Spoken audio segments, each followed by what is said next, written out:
Sometimes in life, we have a chance encounter with someone who ends up changing our life. This is exactly what happened to me, and it was totally unexpected. You see, I was pretty lonely at the time. I'm Amelia, by the way, and I'm 20 years old. I was living all on my own in a tiny house in Portland. It was my mom's house, but she sadly passed away from cancer 2 years ago. I'm not going to say that life was easy for me, because it wasn't. All I wanted was to become a comic book artist. I love art so much, but the only way I could make this dream a reality was to make money.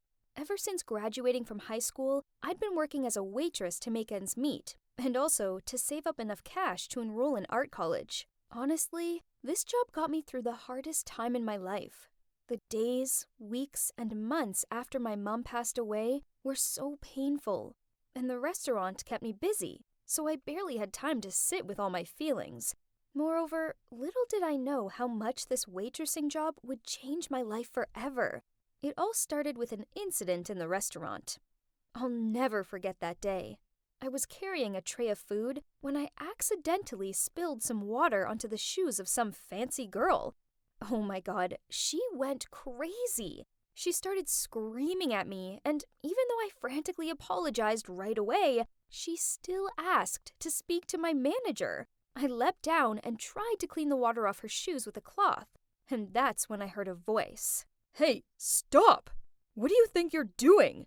I looked up and saw the boy she was with staring at me. He looked disgusted at me, and then said to the girl, Babe, let's bounce before that waitress ruins your shoes even more with her filthy hands. Come on, let's hit the mall. I'll buy you a new pair of shoes. Clearly, he was her boyfriend, and as soon as he mentioned new shoes, her eyes sparkled with joy as she said, "Yay, babe! I want a new bag too, though. Could you?" And her boyfriend just laughed and said, Anything you want, my princess. They got up to leave and smirked at me as they walked away. I couldn't believe how rude they were, especially the boy. I felt so angry, I wished I could slap him right across that cocky face. But of course, I didn't. There was no way I could risk losing my job. But I knew that if I ever saw his face again, I'd definitely give him a piece of my mind. And, well, believe it or not, I did indeed see him again. The world works in mysterious ways, and I guess we were destined to meet again. A few weeks after that, one evening, I was heading home and passed by the park to feed the stray cats as usual. While I was playing with them, I noticed some guy heading towards me. Suddenly, he grabbed my arms and pulled me towards him. I started shouting at him and trying to push him away, but he was too strong.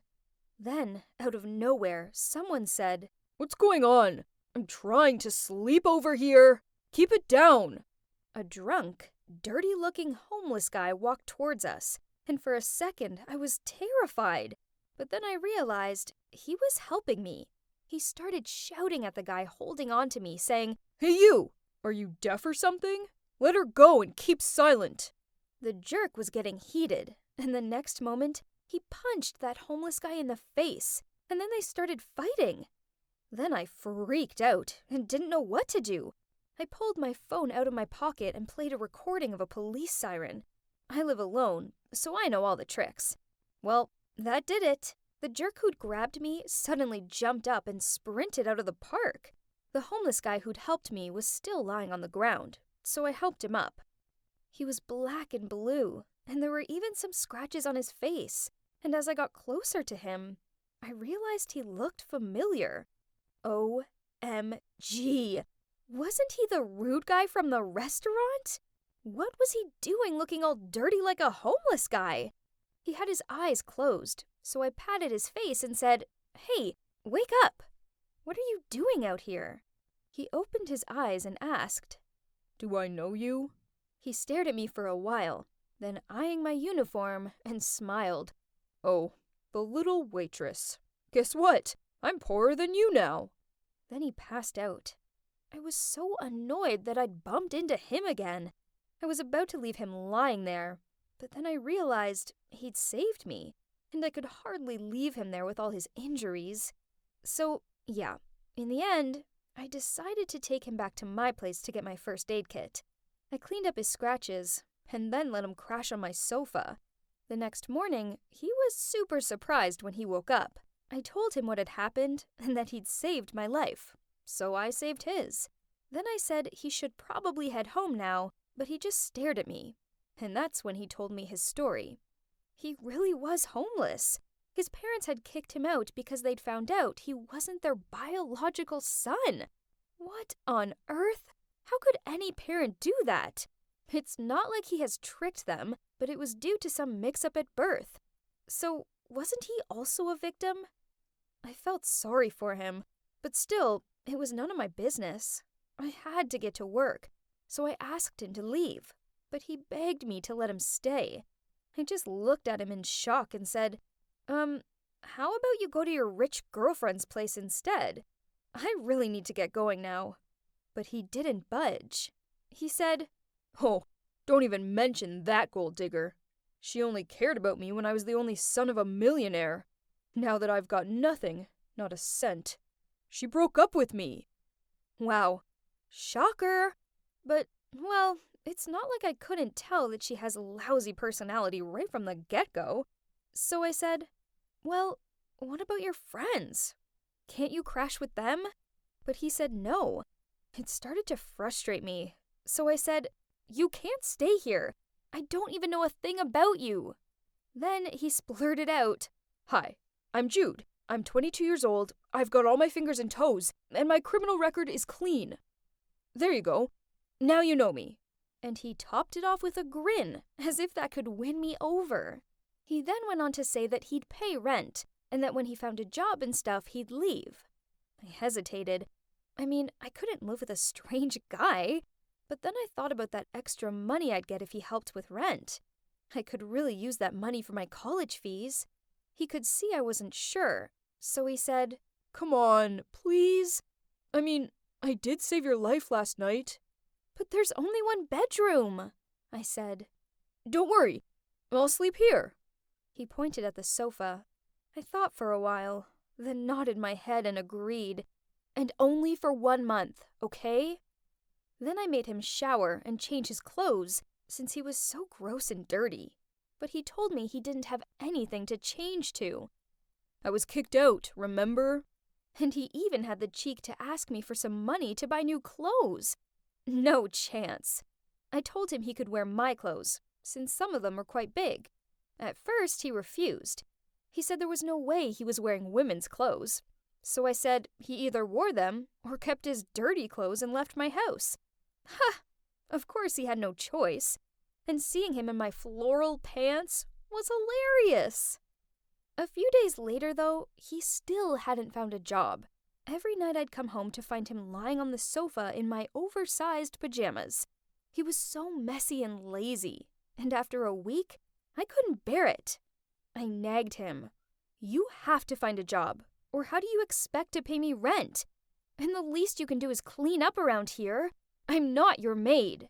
He said he'd been looking for an office job, but it was hard as he had no knowledge and experience. This annoyed me, so I suggested he apply for a delivery man position. He looked at me in horror and said, What do you think I am? Oh, hello, you're a homeless boy with nothing. What else do you want? I thought. Then I said he could come work with me in the restaurant, but he refused, saying that his friends went there all the time and they'd laugh at him. I was speechless. I said, Suit yourself, but after 1 month, you're out of here. A few hours later, he knocked on my bedroom door and said he'd take the restaurant job, but he needed clothes. Finally, I'm glad that this boy has come to his senses. That's great. You can start from tomorrow. I'll call the manager. And I know the exact place where you could get all the stylish clothes for free. Let's go. At first, he was so excited, but when he realized that I was taking him to a clothing donation center, his face changed. He looked disgusted and said, No way. I smirked and said, It's up to you. You either pick something to wear from this place, or you can wear my clothes. I've got a floral dress that would really bring out the color of your eyes. He looked so sulky as he reluctantly went through the rack of used clothes. It was so funny. But everything was only about to start. You won't believe what happened next. Stay tuned for part 2 to see how things went between Jude and I.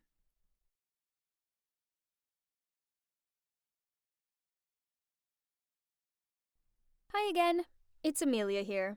In the first part of my story, I had a horrible encounter with a rude guy in the restaurant I worked in. I hoped I'd never have to meet that kind of awful person ever again. But life doesn't work like that, does it? And ironically, I bumped into him around a month after that, and he saved my life. Then I ended up paying him back by letting him move in with me as he was homeless. And after a few days, I just had enough of his excuses of not being able to find a job, so I told him he could come work in the restaurant with me. I introduced him to my manager, and because he's quite a bright-looking guy, he immediately got the job. However, it wasn't all plain sailing. I mean, what's with his laziness and clumsiness? He was a walking disaster. He broke so many dishes within his first few shifts only, he'd be lucky if he even got any salary. And that's not all. He shouted at a kid who dropped an ice cream on the floor he'd just cleaned. Obviously, the kid burst out crying, which made Jude even angrier. You can just imagine how much our manager had to apologize to both the kid and his mom. And after that, she was furious with Jude and threatened to fire him, all in his first week. Meanwhile, things at home weren't much better. He didn't lift a finger. The place was such a mess, and one time I asked him to do some laundry while I went out to pick up some groceries. Well, I came home to find the laundry room covered in bubbles.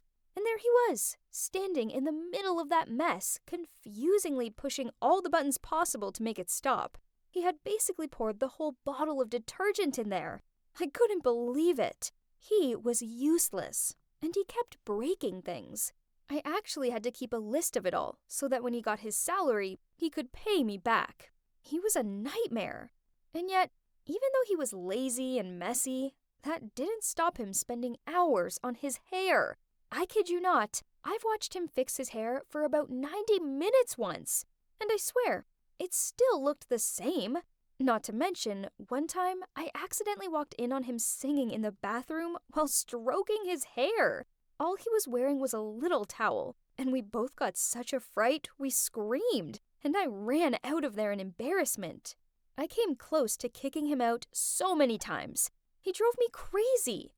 Honestly, one night I was working late, so I asked if he could prepare dinner. Just a simple pasta. I mean, how hard could that be, right? Well, it was mission impossible for Jude. He burnt the pasta. Burnt it! How does one burn pasta? There were bowls and pans everywhere. When I started shouting at him, he just laughed and shoved me a dish of burnt noodles and said, "Oh, come on, Amelia. I'm a chef. It's art. Now please, enjoy my signature dish, the smoky charcoal pasta." I could have killed this guy, but lucky for him, his humor has saved him this time. So instead, I decided to teach him how to cook. And fortunately, he was actually a pretty decent chef, and he enjoyed it. One night I came home, and he'd made a Thai green curry. It unexpectedly looked quite nice. Still, I was nervous to try it. But OMG, it was delicious. He proudly told me how the chef at the restaurant had given him the recipe along with some cooking tips. That's great! And even though the kitchen was a total mess, it was a start, so I decided he could cook from then on, and then I'd do the washing up. Pretty soon, his 1 month was up. I told him it was time to move out, but he begged me to let him stay longer, as he'd barely got any salary from the restaurant due to owing so much from all the broken dishes. I wanted to say no, but if I was honest with myself, it had been quite lonely living by myself, and even though he was a total klutz, I kinda enjoyed having some company. Plus, he was a top chef. I pretended to be thinking about it for a sec, and then said, "Okay, fine, but you've got 1 more month. Then you're out." He was super happy, thanking me non-stop while running to the kitchen, saying he'd cook me a special dinner in return. Just like that, we learned to get along better with each other, as we lived and worked together. And, well, time flew, and soon, another month had gone by, and yet neither of us even brought it up. so he kept on staying. Then one day, while Jude and I were working, a group of stuck-up girls came in. One of them suddenly said, "Guys, look! Isn't that our Prince Jude? Why is he working here like a loser?" Then they all burst out laughing. This made me angry, and I was about to go over and say something when I realized that the girl who'd spoken was Jude's ex. I knew Jude had heard, and I thought he'd get annoyed, but he just ignored her and kept working. But the girls kept on laughing, and it was seriously annoying.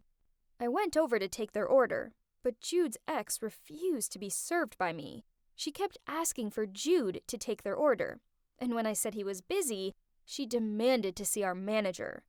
Eventually, he went to serve them, but his ex kept on harassing him. She even dropped water all over the floor so that he'd have to come and clean it up. I offered to do it for him, but he wouldn't let me. And then it got worse. As they were leaving, that girl dropped a $10 tip on the floor. I was furious. What a spoiled brat. I thought Jude would leave it, but he calmly sat down to pick it up while the group of girls all burst out laughing as they walked out of the restaurant. I ran over to comfort Jude, but he just smiled and said, "Hey, I have $10. What do you want for dinner? My treat." Then he went back to work, but every time I looked over at him, I could see he was hurt. I really wanted to yell at his ex. How rude can a person get? Later that night at dinner, we spoke about everything that had happened that day. I told him he shouldn't feel sad about his ex, because she was rude and never deserved him in the first place. But then he just laughed it off and said that it wasn't that gold digger that he was bothered by, but actually because it reminded him of his old attitude and the ways he used to treat people, including me on that first day we'd met. Then he sighed and said, "I bet if I'd been a better person, a decent son, then my parents wouldn't have kicked me out that heartlessly, even when I wasn't their actual son." Suddenly I felt so sorry for him, but I didn't know what to say to make it better. But to be fair, looking back at the person he was back then when we first met versus now, he was like a totally different guy. He had been doing a great job at work, and all our colleagues loved him. One day, a kid dropped her ice cream, and I stared in shock, waiting for Jude to freak out. But instead, he went over and asked if she was okay, and if she'd like another ice cream. I couldn't believe it. He was so sweet to her. I couldn't stop myself from smiling at him. He'd seriously changed. And even though it pains me to admit, he's a very good-looking guy. So naturally, he got a lot of attention. In fact, a lot of girls came to the restaurant just to be served by him. They even openly flirted with him, and he surely loved it. I just rolled my eyes, wishing I didn't have to see that. There was one girl in particular who came to the restaurant almost every day. She was super pretty, and obviously was trying to get his attention. I noticed one shift that Jude was kind of flirting back. How irritating. I guess he hadn't changed that much then. Then one day, I saw her hand him a piece of paper. When he came back to the counter, he was grinning and said to me, "Looks like I've got a date tonight." I was so annoyed and said, "It's not okay to flirt with the customers. I'll tell our manager." Then I stormed off. Later that afternoon, he clocked out first without telling me, and when I got home from work, I saw him being all dressed up for his date, which made me feel so grumpy for no reason. He was whistling and sounded so happy. Then as he walked out the door, he said, "Don't wait up for me. It might be a late one." Ugh, he was driving me nuts. I told him he had to be home by 10 p.m. or I'd lock him out. He laughed and said, "Are you joking? You're giving me a curfew? Geez, Amelia, if I didn't know better, I'd think you were jealous or something." Ew, I wasn't jealous, and I told him that. Who did he think he was? As if I'd ever be jealous of that girl. No chance. And yet, I couldn't sleep that night. I kept tossing and turning, and thinking about Jude and that pretty girl. Eventually, I got up and decided to go for a walk. Maybe I just needed some fresh air. But as I walked into the park, there he was. But the girl was nowhere to be seen. Instead, he was sitting on a bench surrounded by stray cats. I walked towards him, and he was as surprised to see me as I was to see him. I asked him why he wasn't out on his hot date, and he said, "Oh, the date went well, but I decided to come sleep in the park because I missed your curfew." That made me feel so guilty. I was about to justify myself. Then he winked and said, "Just kidding. Actually, the date was boring. I did come to the bar and hung out with her for a bit, but I strangely felt out of place, so I made up an excuse to leave. I didn't want to come home too early, though, in case you'd laugh in my face, so here I am." I don't know. I think I'm kinda over dating and stuff. Wait, am I hearing it wrong? Our playboy chooses to go play with stray cats instead of hanging out with hot girls in fancy bars? Are you really, Jude? I playfully rubbed his head while teasing him. Can't deny, but I actually felt so relieved hearing him say that the date didn't go well and that nothing happened between him and that girl.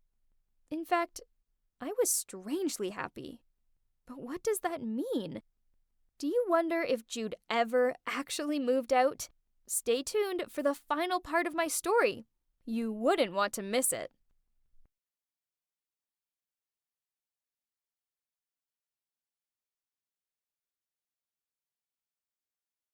Hi, it's Amelia again. In the second part of my story, Jude started working in the restaurant, and at first, it was a total disaster. He made a mess everywhere he set foot in. He was driving me totally crazy. But then things started to change. Turns out, he was a pretty talented chef that could help me with housework, and at work, he was becoming quite popular. One day, he got a date with a pretty girl, which annoyed me so much. But then I found him in the park playing with stray cats instead of going on that date. Honestly, that made me feel so happy. Has he really changed? To find out, let's see what happened next. At the restaurant, there was a new waiter called Oliver, who was a year younger than me. Our manager asked me to look after him and show him the ropes. To be honest, I was really impressed with Oliver, as he was such a sweet guy and a fast learner too. Pretty soon, we became closer, and he was like my little brother. Jude, however, did not like him one bit. He was always shouting at Oliver, and even complained that he was careless and clumsy. Talk about the pot calling the kettle black. We all knew that Jude was the clumsiest guy in the world. Anyway, Jude's birthday was coming up, and I wanted to buy him a new shirt, seeing as he mainly was wearing old clothes from the donation center. I wanted it to be a surprise, so I asked Oliver to come shopping with me, as Jude and Oliver were pretty much the same size. After buying a beautiful sweatshirt for Jude, Oliver took me home, and as we approached my house, I spotted Jude pacing up and down outside. Was he waiting for someone? When he saw that it was Oliver who gave me a ride, he looked angry and stormed into the house. I quickly said bye to Oliver and ran in, and I couldn't believe what I was seeing. The table was set with a whole bunch of delicious-looking dishes, and there were even candles and flowers. I was so confused. Had he invited a girl over for a date? How dare he? I asked him what it was for, and he said, "What day is it today? Did you forget it?" "Oh, so all of this was for his birthday party?" I just laughed and handed him the gift bag. He immediately looked so happy. What a child. But then he suddenly gave me a doubtful look and asked, "But what did you do in the afternoon? And with that Oliver guy?" I told him I'd asked Oliver to help me go shopping for his birthday, and then I jokingly said, "But why are you suddenly so curious? Why, you looked so annoyed upon seeing him. Are you jealous or something?" I wasn't expecting what happened next. He suddenly blushed and muttered out, "Actually, yes, I like you, Amelia. In fact, I think I'm in love with you." "Whoa! What?" I totally froze and didn't know what to say, but just kept looking at him and gasped. He could see I was speechless, so he waved his hands in front of me and said, "Hello, Earth to Amelia." Then he continued, "Well, Amelia, do you, have feelings for me too? Actually, never mind. It's not important. I mean, If you don't, then just forget it, and we can go back to being friends. Oh God, I had never seen him so shy before. His face went red as a tomato, and he kept scratching his head shyly. I couldn't help laughing, as, honestly, he looked so cute. So I grabbed his hands, and I couldn't stop the words from pouring out of my mouth. Jude, honestly, I like you too. My heart was racing as I said that, and I didn't know what else to say. But suddenly he was hugging me tightly, and then the next moment we were kissing. I was over the moon. I hadn't realized how much I'd wanted that to happen. It felt amazing. From that moment on, we were inseparable. We lived together, worked together, and in our spare time we went camping, hung out in the park, and cycled to watch the sunset. He cared about me so much, and I don't think I'd ever been that happy in my life before. I didn't think life could be that great. Then, one day, while we were cleaning the house, he suddenly called me. Amelia, look! How cute these pictures are. You drew them, right? Wow, you're gifted. I realized he was looking at my box of comic books I'd drawn, which I'd hid under the bed. I felt kinda embarrassed, and told him that I hadn't done any drawings in a while. Then he asked me why I stopped, and I told him about how it had always been my dream to go to art college, but since my mom passed away, I'd had to forget it for a while and focus on just surviving. Jude suddenly grabbed my hands and said, Honey, let's make this dream happen. I'll help you, okay? I was so touched and gave him the biggest hug as a response. Jude was my everything, and best of all, he always supported me. And now, he encouraged me to follow my dream too. Time went on, and everything was going amazingly, until one day, when everything changed.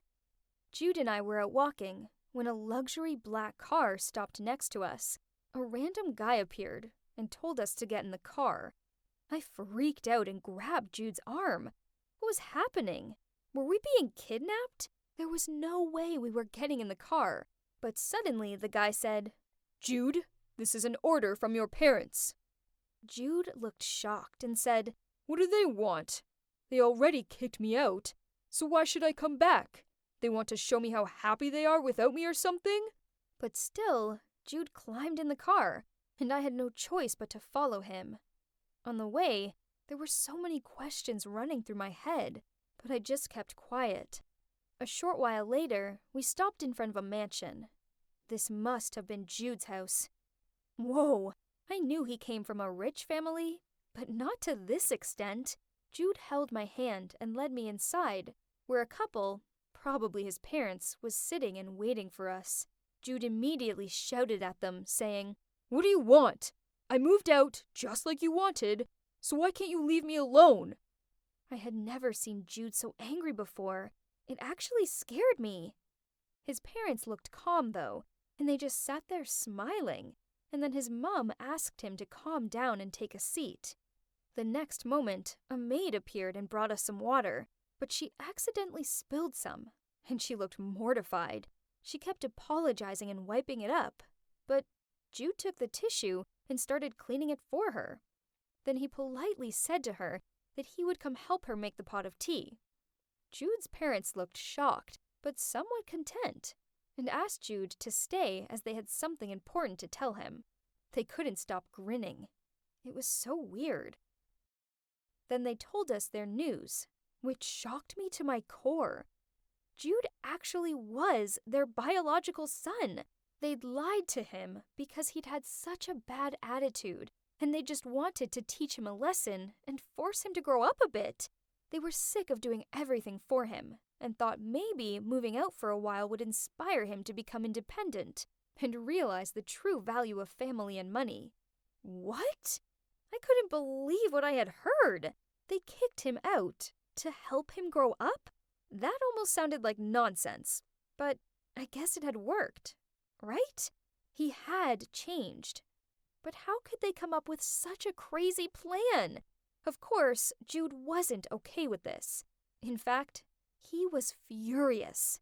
What did you say? He screamed. Am I a joke to you or something?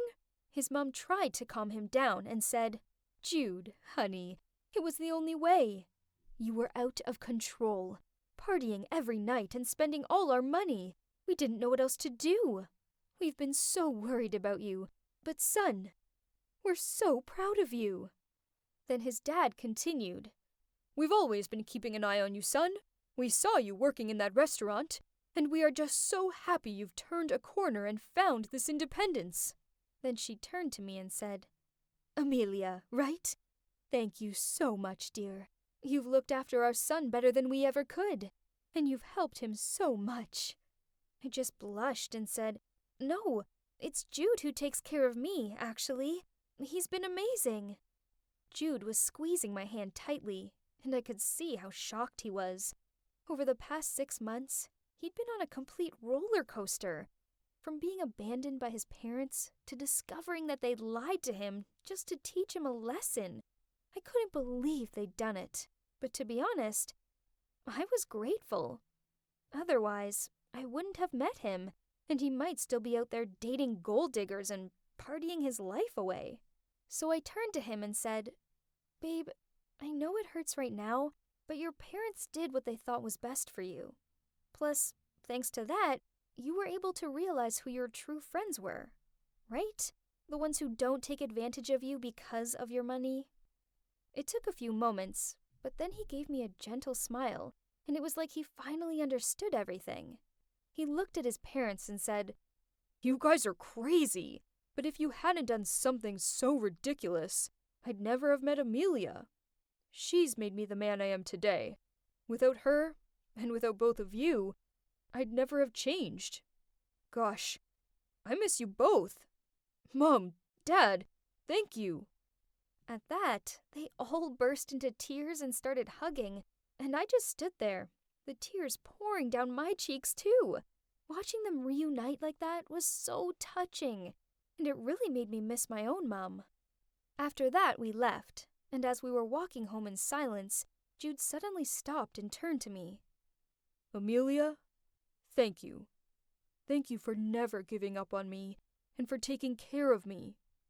And now, it's my turn. I want you to go to art college and make your dreams a reality. Don't worry about money or anything. Just go make your mom and me proud." I was speechless. I started crying again and gave him the biggest hug of my life. And guess what? We've moved into a new place downtown, and I'm about to start art college next week. Jude is working in his dad's company, and I have a feeling we're going to get engaged soon. Don't tell Jude, but I found the ring box he hid in his wardrobe, though. But I'll surely say yes, and then we can get married after I graduate. It has been a crazy journey, but I wouldn't want it to be any other way. I'm so excited for what's to come. Wish me luck!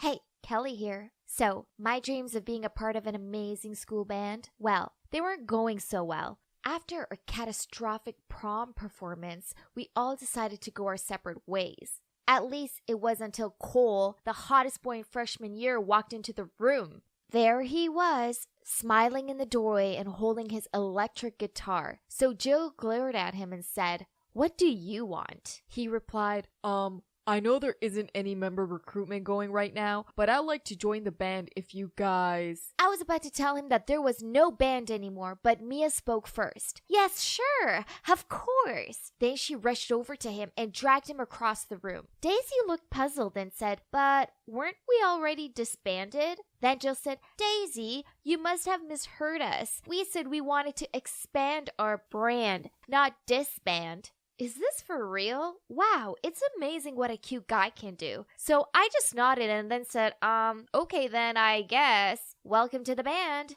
Okay, so think about it. This guy might not be in any way musically gifted. Not that it mattered. Because of him, there was currently still a band. And surely girls would come and see us now, even if we sucked. I mean, he's Cole Henderson. For Valentine's Day, he got at least 40 cards. They all fell out of his locker. It was crazy. So, We started practicing, and wow, it turned out Cole had an amazing voice and he could play electric guitar like a pro. Mia even volunteered to step down and be backing vocals. What was going on? And Daisy was happy not to have to sing anymore and just concentrate on playing bass. Having Cole around solved a lot of our problems. The prom incident was completely forgotten. No more Mia and Jill fighting for the spotlight, but there was one thing. I knew they both had crushes on Cole. I mean, it was so obvious. Mia dressed up for every practice. I mean, she always makes an effort with her appearance, but glittery dresses on a normal school day? That was so over the top. Then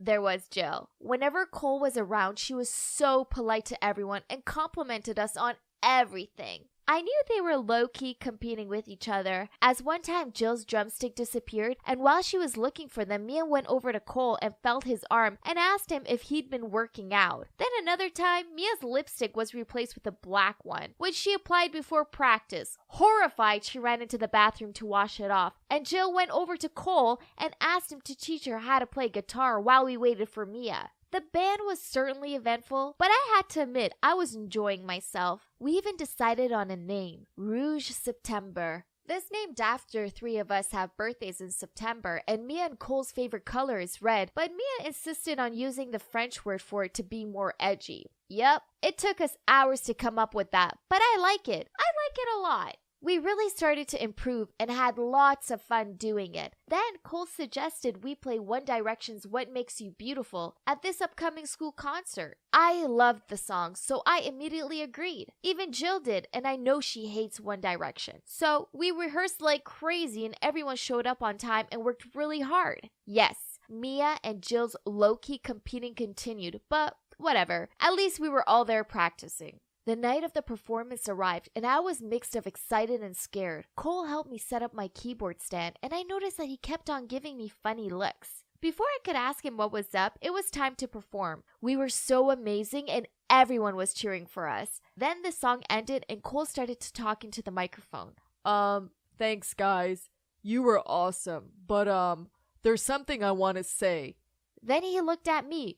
Kelly, I just want to let the whole world know that you're the most beautiful girl, and I really enjoyed getting to know you for the past few months, and well, I'd love it if you could be my girlfriend. What was that?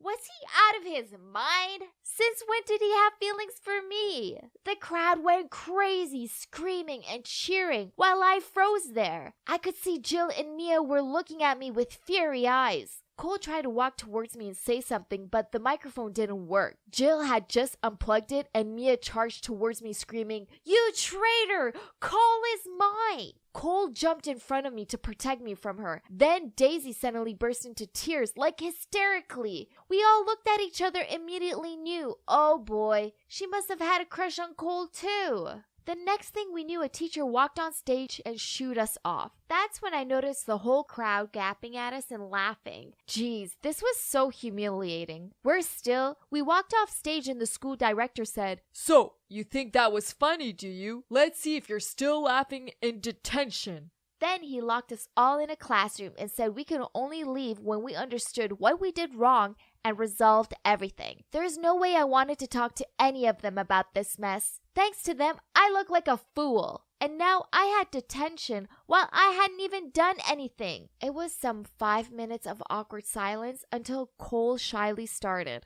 Okay, we can't just sit here in silence for however long. Look, I like Kelly, and the concert was a great opportunity for me to confess my feelings. That's all. Was he serious right now? This was the last thing he needed to say right now. Jill suddenly fueled up again and turned to me yelling, "You've been seducing Cole even though you knew I liked him?"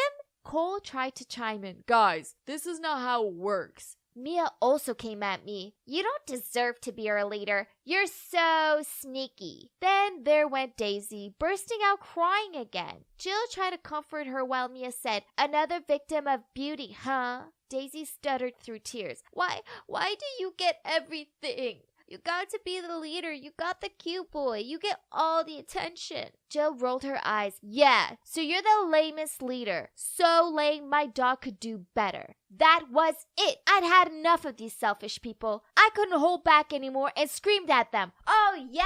You think being a leader is easy? I guess you guys have never spared your precious seconds to think about how much I've done for you all. I got you a platform for the drum, a freaking mask, a dumb rhinestone microphone. You asked for it, I delivered it. It's all because I love this band. I want to have an actual band, a successful music club. I want to leave a legacy here at this school to make our high school years meaningful. But all I'm getting is hate and some selfish friends that I don't know if I could call friends anymore. I didn't know Cole liked me. In fact, I had no idea. I guess I was being too busy trying to keep this club together to notice. But no more. I'm done. I was out of breath after that, and when I finished, I saw them all looking at me stunned. Detention or no detention, I grabbed my stuff and I was about to leave when Mia timidly said, sorry, I guess it's true. I really haven't thought. Jill added, yeah, you should have told us earlier. I'm sorry. I didn't know this really meant that much to you. Daisy wiped her tears. Yes, and please don't say that, Kelly. Of course. We're still friends. Please forgive us.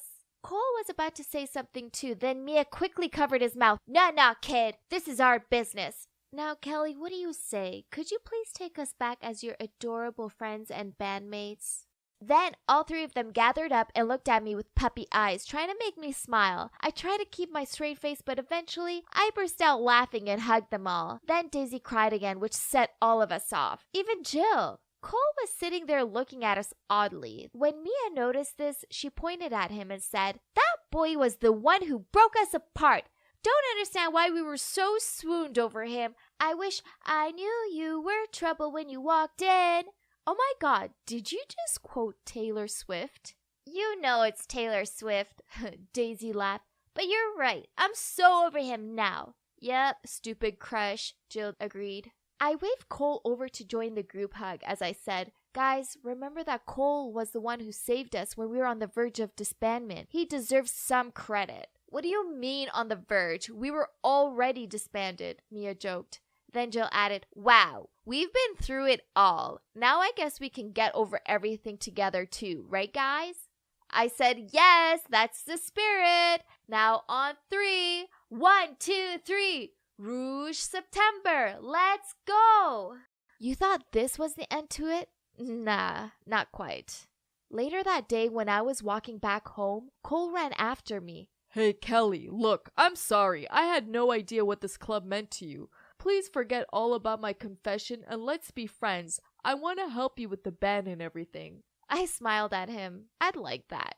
So, peace was restored, and as for Rouge September, well, we're still going. Who knows? One day we might be the greatest band on earth. But yeah, having close friends, being together every day, and playing music together is enough for me. But then, something weird started happening. I found myself smiling when I looked at Cole and noticing how cute he was when he tuned his guitar. Did I like him? No, it couldn't be, could it? I mean, if I did that, then that meant I had to confess to him this time around, right? But here's a thought. It surely won't be on stage.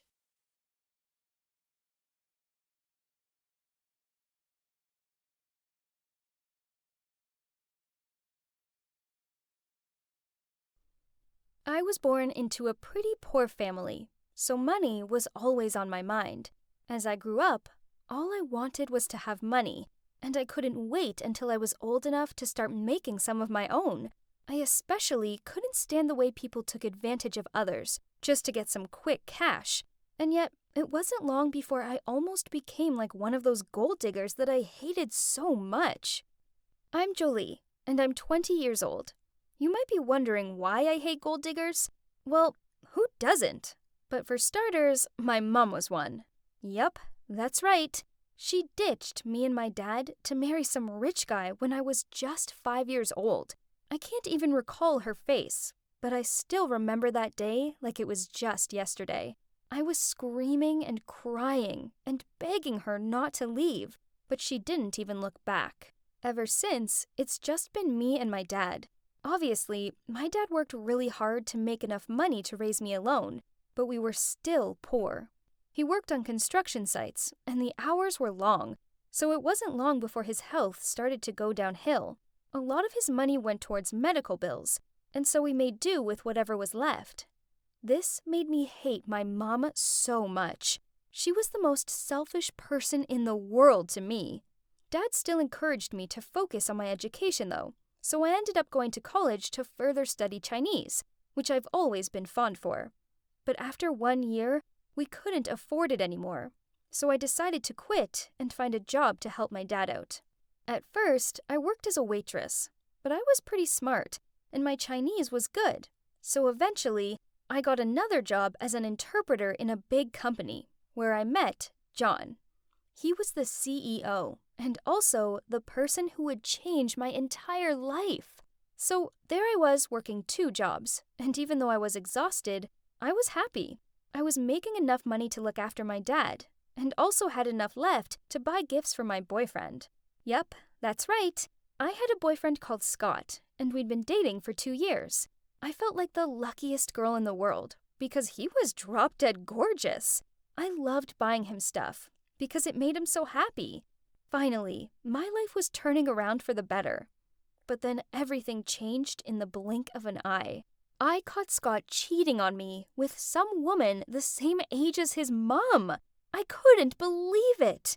He used his good looks to date older women, just so he could get their money. He was as bad as my mom. Nothing but a gold digger. Though, little did I know, I was about to follow in their footsteps. It all started the day I caught him cheating. I was so upset and miserable. I'd bumped into them in the mall where I'd seen them holding hands and kissing, and all I wanted was to get as far away as possible from there. I ran out onto the street, and then I just collapsed onto the sidewalk and started crying my eyes out. Suddenly, I heard someone say, "Jolie, what are you doing here?" I looked up, and John, the CEO, was standing there. I tried to stop the tears, but I couldn't. I couldn't even speak. He helped me up and told me to get in the car and go somewhere so I could calm myself down. Then we ended up in a bar, and I drank a lot. I couldn't stop myself from telling him about what Scott had done. John comforted me, and then, the next moment, I woke up, and John was lying next to me. I was about to freak out, but John looked at me and smiled, and said that if I hung out with him from time to time, like this, then he'd subsidize everything for me, so that I could go back to college and pay my tuition. I was shocked. He said it had to be our secret, so that his wife didn't find out. I was about to say no way, but the thought of being able to finish my studies and graduate made me consider it again. And after all, John was being so sweet, and me and my dad could really use that extra money. So the next moment, I found myself nodding my head, and the rest was history. I had officially become John's secret lover, aka a gold digger. And let me tell you, my life got so much easier. I went back to college and had more time to enjoy life. But at the same time, I couldn't shake off the guilt, especially when I thought about John's wife. I'd never met her before, but I knew from working at John's company that her name was Doris, and that she was the perfect wife. I even found out that they didn't have kids because Doris was infertile after some accident. This made me feel so bad. How had I let myself become a mistress like this? It wasn't right. But still, I couldn't just end things with John. You see, I'd actually started to fall in love with him. Yes, you can say I was a gold digger, but I also had real feelings for him. And so did he. He took care of me, and I was happy with him. It was only natural that I'd start loving him. And so, even though I knew what we were doing was wrong, I couldn't stop it. Then one day, I was walking to the bus stop when a random man approached me and said that Doris wanted to meet me. Oh my God, Doris knew about me? I felt so sick suddenly. He said she wanted to meet me right away, and so I followed him to a nearby cafe where she was waiting. As soon as I saw her, my jaw dropped. I knew her. It was the woman Scott had cheated on me with. No way! I couldn't believe my eyes. When she saw me, she looked shocked. But then she said, Well, well, well. Looks like we're destined to meet. Okay, I'll get straight to the point. You need to back away from my husband. What? Clearly, Doris wasn't the perfect wife everyone made her out to be. I said to her, "You do know you're no better than me, right? I wonder what John would say if he knew you were having an affair too." She was furious. She started shouting at me, saying John would never leave her and that she would not let me steal him away, especially his money, and that it all belonged to her. Then she stormed off. Surprise, surprise. She was just with John for his money. She was even worse than me. At least I loved him. After that meeting, the war between Doris and I officially began. She started to rub in my face that she was his wife, and I wasn't. Every day, she'd turn up at the office with his lunch and kiss him in front of me. Honestly, it made me sick. No, really, like literally sick. But no luck for her, the universe works in funny ways. And guess what? I was pregnant. And this was one thing I could give John that Doris couldn't. I was so happy. I called John right away. He was over the moon and promised to take care of me and the kid. He started spending more time with me after that. But one day when we were together, Doris called and said she was sick. I couldn't stand her interrupting our special time like this, so I pretended to have stomach pains, and he immediately drove me to the hospital and asked their maid to go take care of Doris. I'd won this time. But then something shocking happened. Doris appeared in front of my house. When would she give up? I walked towards her and asked, "What else do you want now?" She was about to say something, but suddenly, my dad came out from the house and said, "Jolie, what are you doing?"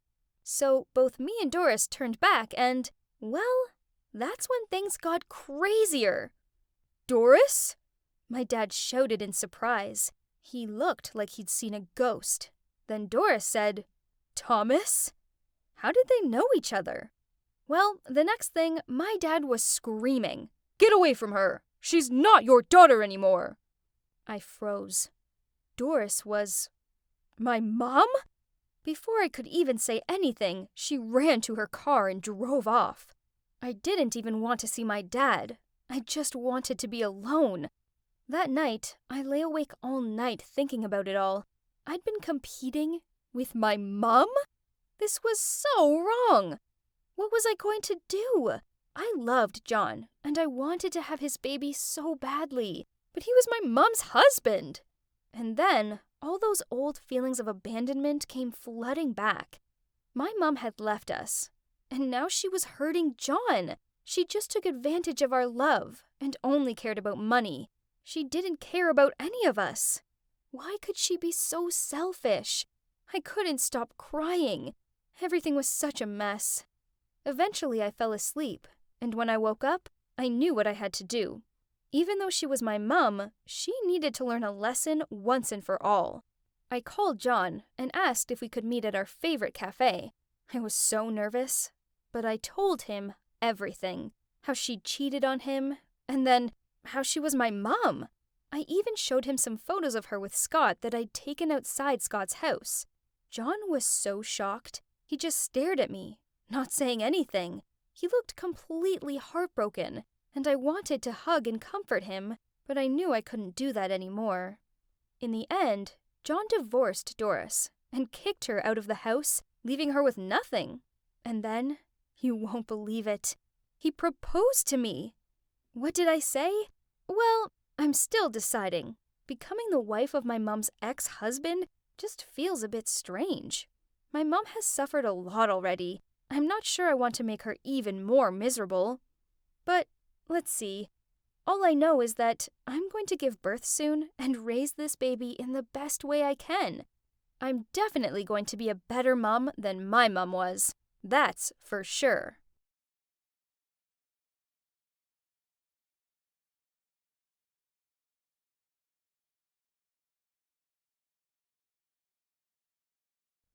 Do you know what it's like to be a pampered princess? Well, I do, because my dad's a billionaire, so the high life's mine. Not only did we live in a 5-story mansion, but I grew up never having to lift one of my pretty, perfect, delicate fingers. I'm Sophia, and throughout my childhood, I had everything done for me. There was a maid to brush my hair, make my bed, and even do my homework for me. I didn't even have to search my walk-in wardrobe for a daily outfit, as I had my own personal stylist for that. So what? I'm spoiled. But I can't help being so perfect. I'm far too gorgeous to be stuck in a stuffy classroom studying.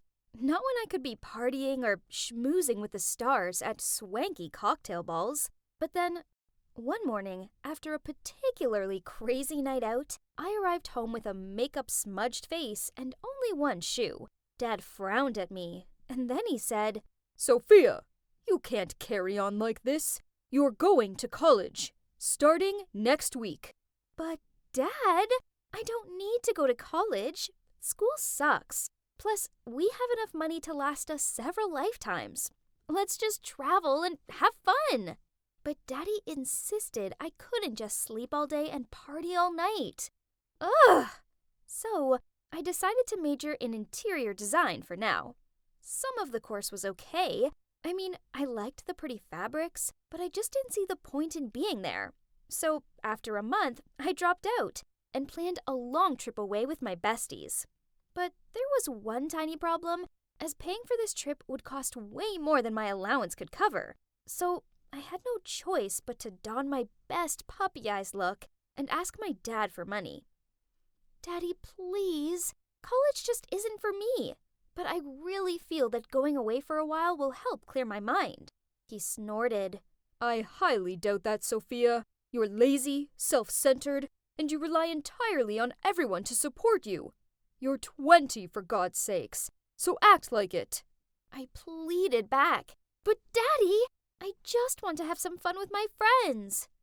Then get a job and spend your own money on whatever you like. But if you carry on behaving this way, then don't expect any more handouts from me. You're lucky that I still haven't kicked you out, Sophia. But soon... What? That's so unreasonable. He was my father. It's his duty to support me. Jeez, did he not love me at all? I was so mad that I shouted, "You're just some sad, selfish old man!" Then I stormed out of there. I was instructing my maid to pack my suitcases when my mom came in and handed me a bank card, saying it's a secret between us two. Yay! Thanks, Mom. Now let the dream voyage begin. Wow, it really was heaven to me, with cocktails in the pool and lazy beach days. Well, at least, that was until my friends said they wanted a day exploring. It was hot and sticky out there, but I didn't want to be left alone, so I reluctantly tagged along. We ended up in this small forest area, and I chose to sit under a parasol while my friends went to take a dip in the nearby waterfall. Because, duh, I wasn't ruining my hair for anyone. I didn't understand how this could be anyone's definition of fun. I just hoped that my friends would hurry back. Then I heard footsteps. I turned around, thinking it was the girls, but instead, there were 2 men with balaclavas on. Oh no, this couldn't be good. I jumped up to my feet and began to run, but my designer sandals weren't made for swift exits, and soon they caught me. I screamed out as a smelly cloth went over my mouth. After that, the world began to darken around me. I flickered my eyes open. Geez, it was so sunny. Where were my sunglasses? That's when I heard 2 voices, and I remembered being kidnapped. I heard the one man say, "Got her phone?" The other replied, "Of course. I don't want to upset the boss." I was so scared that I pretended to still be unconscious. Then suddenly, I heard the sound of the engine starting. I opened my eyes and saw the men driving away. Now, I was all alone in some field. What? Why would anyone kidnap someone, then just leave them in the middle of nowhere? My friends must be so worried about me. I needed to contact them. But how? I had no idea where I was, and no phone. Ugh. I should find a way out of this deserted place first, then borrow someone's phone. The kidnappers had left a bag next to me, which had a bottle of water, some snacks, and some gross-looking sneakers in it. Yuck! But I had no choice but to put them on, as my sandals were now torn. Ew! I would need so many pedicures to recover from this. I took the bag with me and started walking. After what felt like hours of torture, a farmhouse finally came into view. I whooped with joy and knocked on the door, but no one answered. I know trespassing is wrong, but this was an emergency, so I pushed the door open and ventured inside. I was just going to make a quick phone call, then I'd leave. But then I accidentally stumbled and knocked over a vase. A smashing sound broke the silence. I panicked and was about to run away, but from upstairs, a man came down and shouted, "Stop! Thief!" Before I could explain, he grabbed my hand and pulled me back. I tried explaining that I wasn't a thief, but he gave me a skeptical look and said, "Well, in that case, you can leave once you've paid for my vase. That's a collectible." "What? This ugly thing?" Ugh! I told him I would as soon as I made a phone call, so he doubtfully passed me his cell. I stared at it. Turns out I have never cared to remember any of my friends' numbers. I then thought about calling my parents, but no way. I was mad at Dad, and asking for his help right now only meant accepting defeat. No, never. I told the man I would pay when I got home, but he refused to let me go. After a while of arguing, he forced me to stay and work for him until I paid it off. He even made up an agreement and made me sign it. And what other choice did I have? Yep, I was completely stuck here. This was the worst day of my life. He said his name was Manson. Then he showed me where I'd be staying. This had to be a joke. It was a barn. Literally. There was an uncomfortable-looking bed in there, and I could hear horses neighing in the barn next door. Was he kidding me? I was sitting there in despair when my stomach rumbled with hunger, so I barged into the kitchen and ordered Manson to make me some food. But he just pointed at the eggs by the stove and told me to make myself something to eat. Sure, I'd definitely do that, if I knew how to cook. Manson just sat there smirking while I threw the whole egg into the pan and then spent the next half hour trying to work out how to turn the stove on. In the end, I gave up and returned to my so-called room with an empty stomach. If you think that was bad, well, things soon got a lot worse. At 5 a.m., a noisy rooster woke me up, and then started my disastrous days at the farm. I accidentally dropped the bag of seeds onto the floor and got them in my hair, so the chickens chased me around the pen to get to them. I slipped over in the pigsty. Ew! I chipped a nail cleaning out the rabbit hutch. I even fell into horse manure. It was awful. Then on top of it all, Manson was so rude. He just laughed at me struggling with everything. But then one day, it all got too much for me. I was exhausted and felt so dizzy that I stumbled and broke 2 baskets of eggs.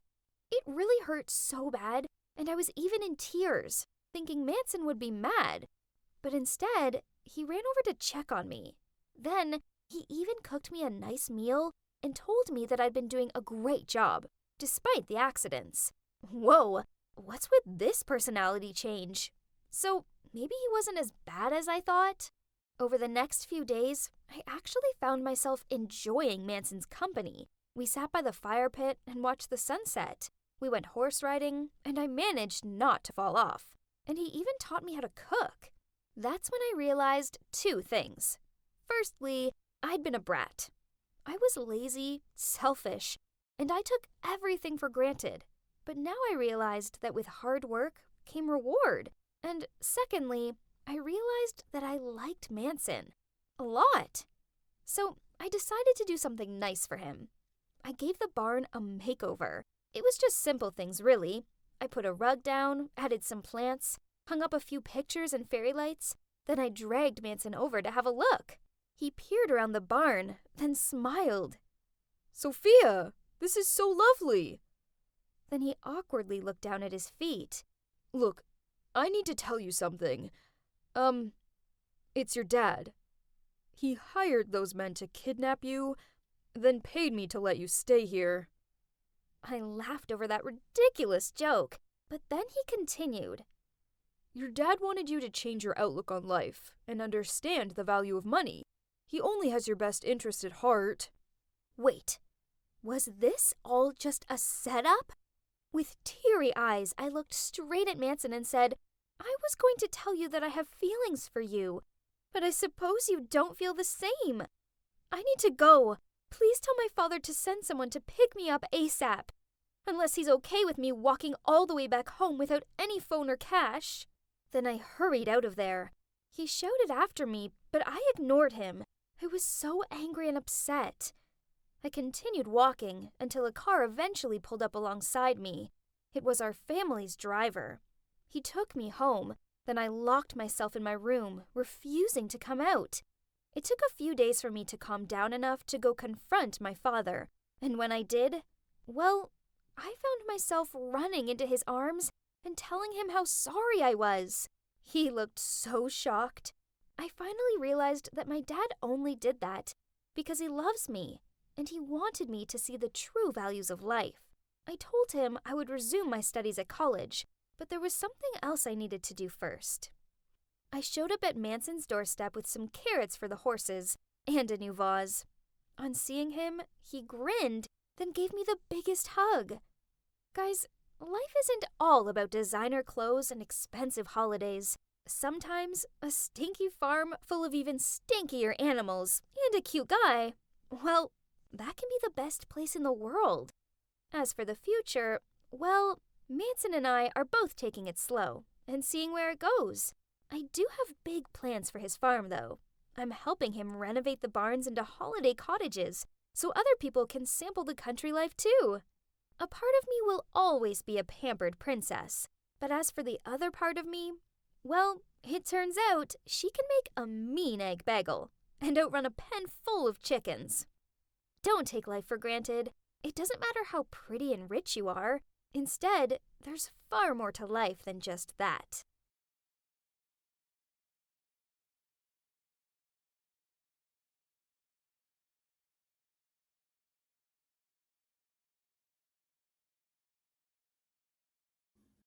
I was swaying to the music with the hottest girl at school in my arms. Everything was perfect when suddenly I saw a flurry of red storming toward me, and then the next thing I knew, I was being slapped across the face. Ugh, it was my ex, Rosie. She was looking at me as if she wanted to snap me in half. Okay, so Rosie and me had only broken up yesterday, but that didn't mean she had the right to go full psycho on me. Hey, so I'm Andrew, and I like to think I'm a pretty smart guy. The problem is, I'm a sucker for hot girls. I tend to be blinded by their beauty. The result being, I don't always make the best decisions around them. But I had no idea what drama my weakness for a pretty girl was about to get me into. So it all began with the end-of-term college party. Me and my friends went heavy on the drinks. So when my friend Brad bet me a burger that I wouldn't go and ask Lisa to dance, well, I didn't hesitate in approaching her. Geez, she's so hot and way out of my league. So I was expecting her to tell me to go away, but instead she smiled and let me lead her over to the dance floor. While we were dancing, she whispered in my ear that she'd always liked me. Then, yep, you guessed it, Rosie, my crazy ex, stormed over and slapped me. I woke up the next morning with a pounding headache. Ugh, what was all that shouting coming from outside my open window? I wrapped my bed cover around me and shuffled my way over there to take a look. Lisa and Rosie were yelling at each other. He's mine, not yours. Stay away. He wants me, not you. Deal with it.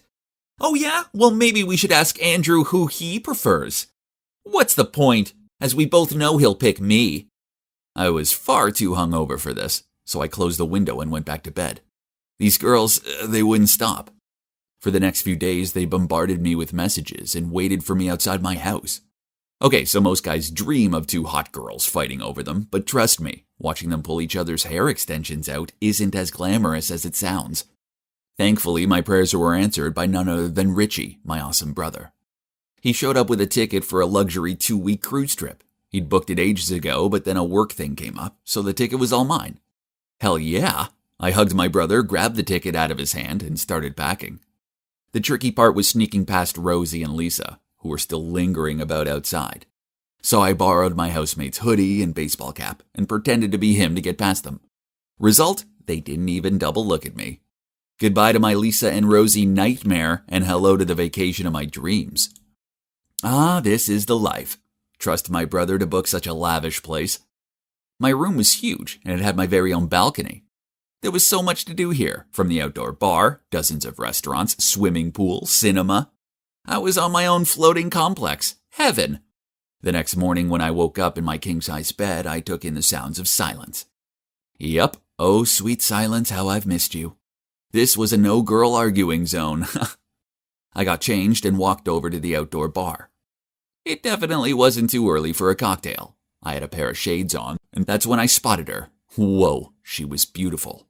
I quickly ordered 2 cocktails and began walking toward her. I was about to hand her the drink when I tripped over a sun lounger, and in slow motion I watched the cup fall. I desperately tried to grab it, but nope. Instead, I managed to knock into her back. She let out a yelp and then yelled out, "You pervert! What do you think you're playing at?" I stood there open-mouthed, contemplating if I should dive into the pool to escape this drama or not. Then I looked down at my sunglasses, which in all the action had fallen off. Suddenly, an idea came to me. So I bent down, stretched out my arms, and pretended to fumble around for them. She looked at me for a while, then picked my sunglasses up, placed them in my hand, then said, "Oh, I'm sorry, I didn't realize. Here, let me help you." Then she took my arm and guided me across the pool area. I thanked her. And then, with my trusty shades on, I watched her walk away. So she thought I was blind. Yup, this wasn't my greatest idea, but it got me out of a sticky situation with a hot girl at least. Later that night, I went to the buffet restaurant for dinner. I was stacking my plate when I bumped straight into someone and almost dropped my plate. Ugh, it was that hot girl again. I quickly put my shades on, then deliberately turned the wrong way and loudly said, "Oh, I'm sorry." She put her hand on my shoulder and guided me so I was facing her, then said, "Yeah, it's me, the girl from the pool. And it's okay, I should have been looking where I was going. Do you need any help?" I quickly cut her off. "No thanks, it's okay." Then I lifted my plate up to my nose and sniffed it. These prawns sure smell good. She raised an eyebrow at my food-smelling talent, so I carried on pretending to sniff the food as I put it on my plate. And you know what? She wouldn't quit staring at me. Eventually, she walked off. Phew, what a narrow escape. Afterward, I went to the top deck bar to chill out, with yet another cocktail. Then who should walk over but, yup, you guessed it, the hot girl. I immediately looked away from her, but what's this? She walked over to me and sat down opposite me. "Hey, do you remember me?" she asked. Seeing my chance to flirt with her, I replied, "Oh yes, how could I forget someone as beautiful as you are?" "Huh? How do you know that I'm beautiful?" Damn it, I needed to think before I spoke. "Ah, well, it's your voice. A sweet voice like yours can only belong to a beautiful girl." Crisis averted. As after that we started chatting, and oh boy, she's a sweetheart. Do you know that she's an activist for an organization that works hard to guarantee the rights of baby girls born in Africa? I know, amazing. The evening came to an end and she said, "Oh, my name's Bella, by the way." I replied, "Bella, a name as beautiful as your soul. Mine's Andrew." She gave me a nervous giggle. "Well, Andrew, it's getting late, so I suppose I better get back to my cabin." I didn't want the night to ever end, so I blurted out, "Whoa, Bella, look at the sky. Isn't it so stunning?" She glared at me and then replied, "How would you know that?" Oops, of course, I was meant to be blind. I can feel it from the breeze." She gave me a quizzing look, then said, "Right, well, good night. How about we meet at the arcade tomorrow, let's say 10 a.m.? I excitedly agreed, then she left. Another close escape. I really needed to be more careful. Bella, Bella, Bella. I couldn't stop thinking of her. The next day, I'm such a kid when it comes to arcades, I can't help it. My inner child comes out and, ooh, a car racing game. Nope, I was pretending to be blind. So I awkwardly lingered in the foyer and waited for Bella to show up. When she did, she took my arm and guided me through the arcade. She described all the different games machines to me, which I thought was really sweet. Then she led me over to the plushie grabber machine and squealed excitedly. Hoo-hoo, I loved these as a kid. Soon I was fumbling about to slot my money in, adamant I was going to win her a plushie. But wait, I was meant to be blind. So I touched the controls, then closed my eyes. Her laughter said it all. Massive fail. It was all going to be okay until Bella had to use the restroom and instructed me to stay put and wait for her by a shooting game machine, which just so happened to be my all-time favorite arcade game. I rushed over to it as soon as she was out of sight, grabbed a gun, and shot 5 cannons in a row. Then I jumped up and down and whooped in the air. I turned around and saw Bella frowning at me. Oh boy, busted. I tried to explain, but she just shook her head and said, "How could you? You're a coward, a pervert, and a liar." Then she ran off. I felt terrible. I tried searching the ship for her, but I couldn't find her anywhere. Feeling bummed out, I ordered a cocktail, then went for a walk across the deck. Suddenly, I heard shouting coming from below me. Huh? What was that? I peered down and saw a man and a woman trying to drag a little girl into one of the safety rafts. Hang on, they weren't alone. Bella was there too. She was trying to pull the little girl away from them. Without even thinking, I dropped my drink and ran over to them. I charged towards the woman and knocked her so hard she almost fell into the sea.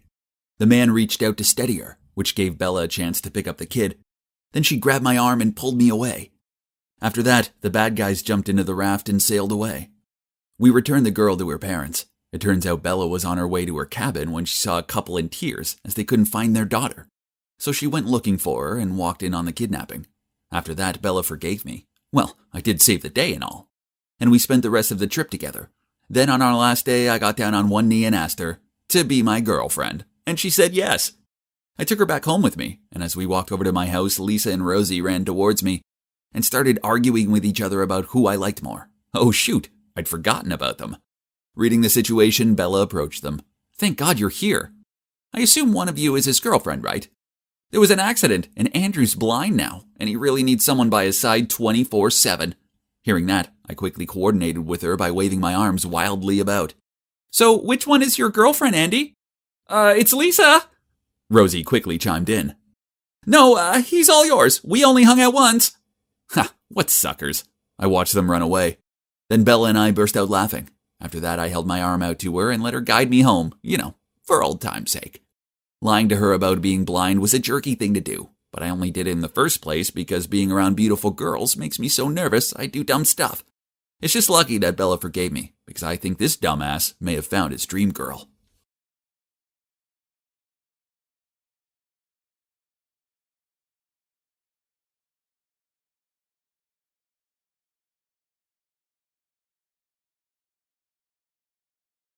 It's almost the finish line. Just a little more. Come on, Bolt. We can make it. Yes, we've done it again. So, as you can see, the winner was me, Matilda, along with my horse, the heroic Bolt. This is our 3rd win in a row already. Woohoo! It may only be a small hometown race with a modest prize, but it's still gonna go a long way in supporting my grandparents' farm. Now it's time for this guy to rest. Good boy, Bolt. You did amazing out there. A 16-hand stallion, healthy, glossy coat, and a well-mannered temperament. Geez, the horse dealers even follow me home now? I took a handful of hay, spun around, and hurled it at him. Go away! I don't want your stinking money. Bolt is not for sale. Right at that moment, my grandpa appeared. Matilda, that is no way to speak to our guest of honor. I apologize for my granddaughter's behavior. She's a firecracker at times. Teenagers, Anyway, it's dinner time. Please join us for a home-cooked meal right this way. Huh? Guest of honor? Who could he be? Oh my God. It turns out the man was none other than Mr. Allen, the chairman of Allstellar Inc. Corp., the annual sponsor of my family's farm. I turned beet red and apologized profusely for being so rude to him. No problem, kiddo. I like your spirit. I thought it'd be a good idea to check out the farm I'm sponsoring, and I stumbled upon the racing tournament. Oh boy, you sure can race, can't you, girl? Not many can handle a wet track at that speed. We have our reservations about her skipping school and competing in such dangerous races. But Matilda's insistent that she was a part of this family, so it's her responsibility to help us, her only remaining relatives. Mr. Allen gave me this thoughtful look, then said, "How about this? The annual sponsorship for your grandparents' farm stays the same, and on top of that, you can move in with me and have a proper education." Did I hear him right? I gasped. But who will take care of my grandparents? Sweetie, we still have our health. We can run this place just fine. That's right, Maddie. Take your chance. Opportunities like this don't come twice. But what about Bolt? I can't go without him. Bring him along. I have a small horse farm where he can stay. You can help around the stables, and we can call it payment for your school fees, all right? Well, I guess that's settled then. Yay! 1 week later, Mr. Allen sent his driver to pick me up. and the new chapter of my life started from here. Wait, oh my god, this can't be it!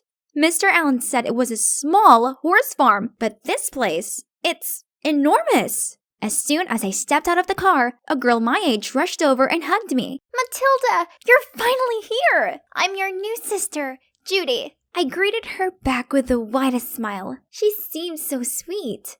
She led me over to the front porch where Mr. Allen and a woman were waiting for me. It must be my new mom, but why was she giving me such a strange look? Before I could even introduce myself, she turned and walked into the house.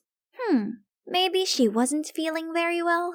That evening, I dined on a lavish meal. We chatted lots, and the Allens seemed fascinated by my childhood life at the farm, especially Judy with her 10,000 questions.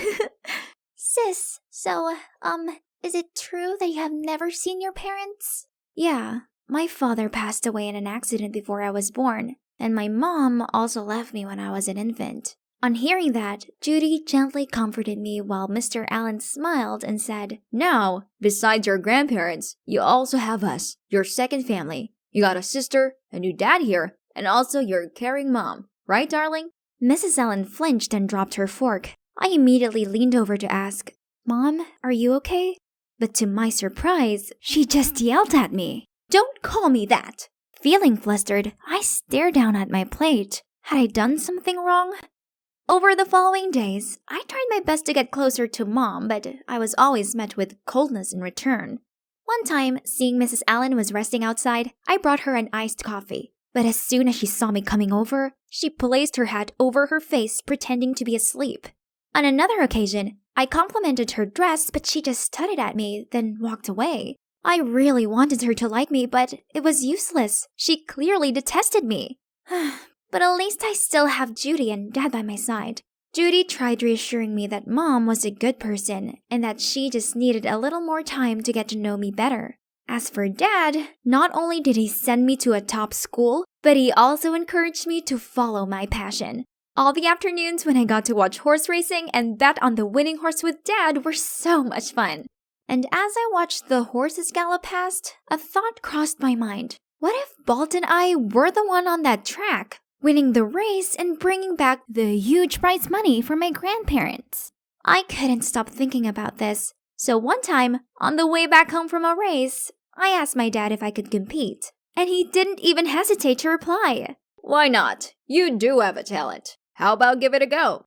Oh God, this was so exciting! My foster dad was the best, and I couldn't wait to give this my all and make him proud. After that, he immediately got me a personal coach and a dedicated team of trainers and groomers for Bolt. I'd never felt so happy, and Bolt had never looked so good.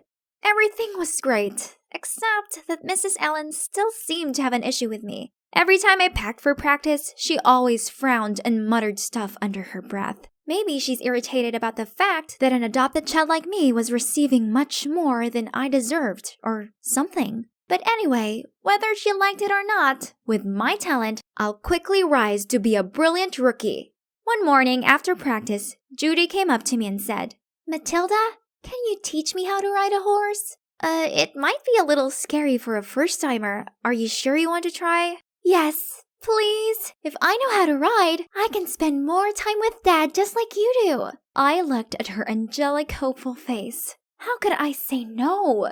So I helped her onto Bolt and taught her how to hold the reins and do a few commands. It went smoothly at first, but suddenly Mrs. Allen came out of nowhere and shouted, What are you doing?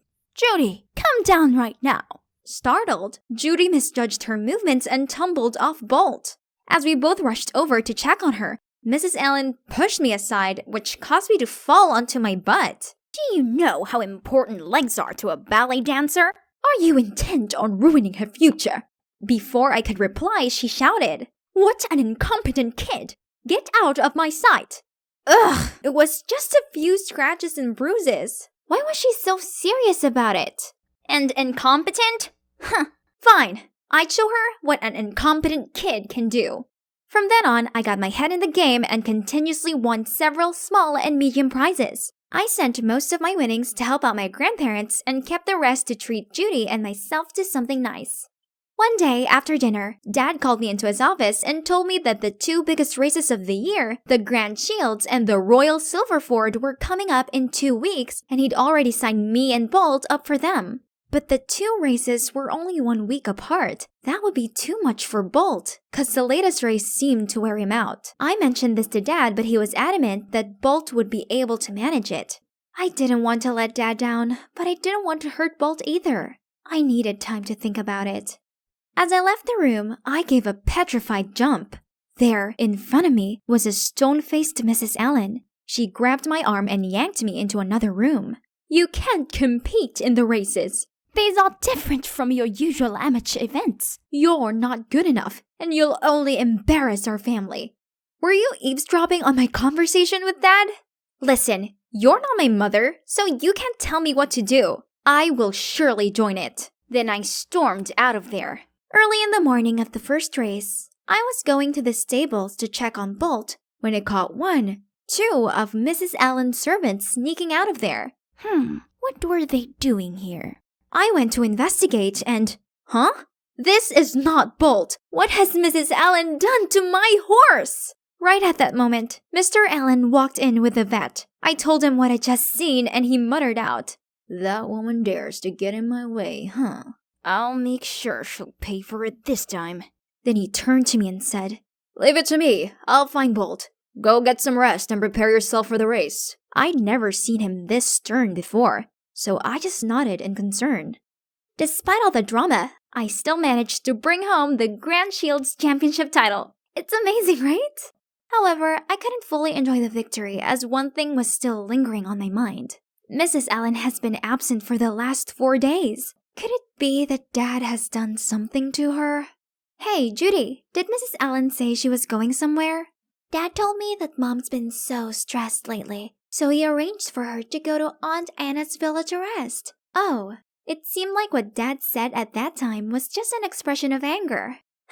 At least I had one less thing to worry about. You see, my main concern at the moment is Bolt, as his health has clearly deteriorated since the previous race. The vet says he's doing fine, but through Bolt's heavy breathing, I know something isn't right.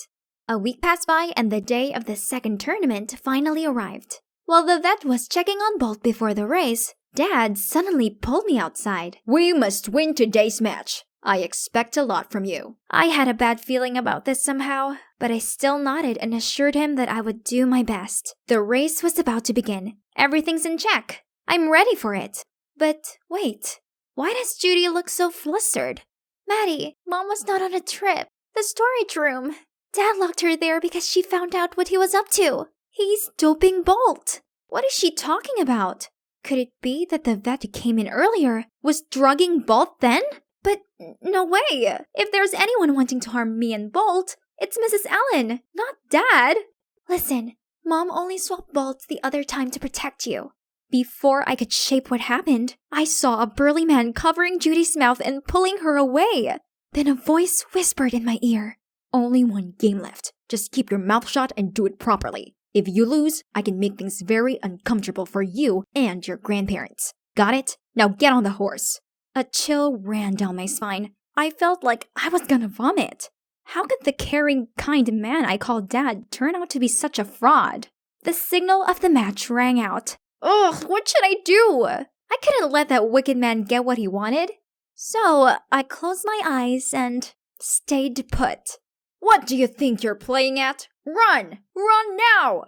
Mr. Allen went crazy and rushed over to me. But right at that moment, the organizer appeared and asked me to take Bolt for a health check. They led Bolt away and brought me and Mr. Allen to the office, where I was shocked to see a frantic-faced Mrs. Allen cuddling Judy. It turns out that Judy had freed her mom from the room Mr. Allen had locked her in. Then she'd come straight here and handed the organizers incriminating paperwork of her husband's corrupt doings. Mr. Allen glared at me and shouted, "I had to raise you without any benefits just because of her. Now it's your turn to pay me back." Then he immediately charged at me, but Mrs. Allen quickly covered for me and pushed him away, and one of the race organizers restrained him. "Don't you dare harm my daughter." "Huh? Daughter?" Mrs. Allen looked at me with tear-soaked eyes. Sweetie, please give me a chance to explain. I fidgeted the coffee cup in my hand and stared at the ground while Mrs. Allen told me her side of the story. Turns out she really is my biological mom. Could you believe that? After my dad passed away, in her vulnerable state, she fell for Mr. Allen's forced charm and fake words. But he soon showed his real face and heartlessly separated me and my mom after they married. That's why she could only secretly send money to our farm under Mr. Allen's name. Mom also recognized me from the beginning, but she didn't say anything as she knew that Mr. Allen adopted me just to get Bolt, a horse that could help him win some shady bettings. If I knew the truth and rebelled against him, he would harm me.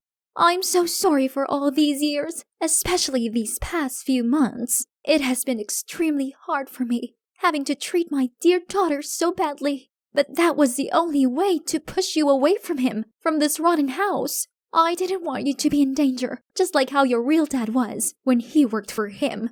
Please forgive me, Matilda. Tears kept rolling down my cheeks. Turned out, I always had a mother protecting me. Mom pulled me in for a tight hug. Mom! I hugged my mother tightly. I really love and miss you. Please forgive me. I looked up to her and smiled. Of course, yes. I'm more than happy to have you back in my life, Mom. And the best sister I could ever wish for, too.